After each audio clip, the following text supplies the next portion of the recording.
সম্প্রতি একটি স্টেজ শোতে পারফর্ম করতে গিয়ে বিপত্তিতে পড়েন নায়ক নীরব ও নায়িকা অপু বিশ্বাস। স্টেজে নাচার সময় অপুকে কোলে তুলতে গিয়ে পড়ে যান নীরব। সেই মুহূর্তের ভিডিও ভাইরাল হওয়ার পর চ্যানেল আই অনলাইনকে আসল কারণ জানিয়েছেন নীরব। এই চিত্রনায়কের পর বিষয়টি নিয়ে এবার সরব হলেন চিত্রনায়িকা অপু বিশ্বাস। জানিয়েছেন নেটিজেনদের কটাক্ষে মোটেও বিচলিত নন জনপ্রিয় এই চিত্রনায়িকা। তিনি বলেন, স্টেজে পড়ে গিয়ে সঙ্গে সঙ্গে আমরা আবার নাচ শুরু করি। দুর্ঘটনাবশত এটা হয়েছে, কিন্তু পরে সোশ্যাল মিডিয়ায় দেখলাম বিষয়টি ভাইরাল হয়ে গেছে। এমনকি আমি যেখানে জিম করি সেখানে অনেকেই জিম করেন, সবার সঙ্গে কথা বা আলাপ করা হয়ে ওঠে না। আজ সকালে এক আন্টি আমাকে দেখতে আসেন, তিনি এসেই আমাকে খুঁজছিলেন।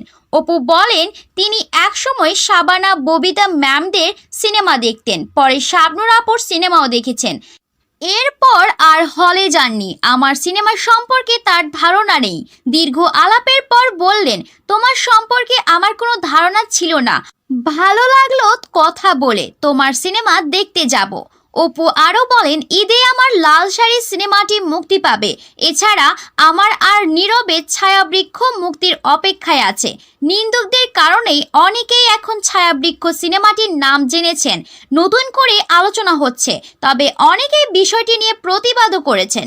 নেটিজেনদের কটাক্ষের জবাবে অপু আরও বলেন, সত্যি হলো এখানে আমি বা নীরব কোনো অপরাধ করিনি।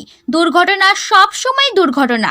আমার শুভাকাঙ্ক্ষীরা আমাকে নিয়ে ফেসবুকে পোস্ট করেছেন, কেউ কেউ ফোন করে আমার খোঁজ খবর নিয়েছেন অসুস্থ কিনা। এমন দুর্ঘটনা না হলে কাছের মানুষদের এমন ভালোবাসা বুঝতে পারতাম না। তাছাড়া আমার ভক্তরাও বিষয়টি নিয়ে ভালোবাসা প্রকাশ করে পোস্ট করেছে। পড়ে গিয়ে কিছুটা অপ্রস্তুত হলেও আমি মনে করি এখন ভালোবাসায় ভাসছি।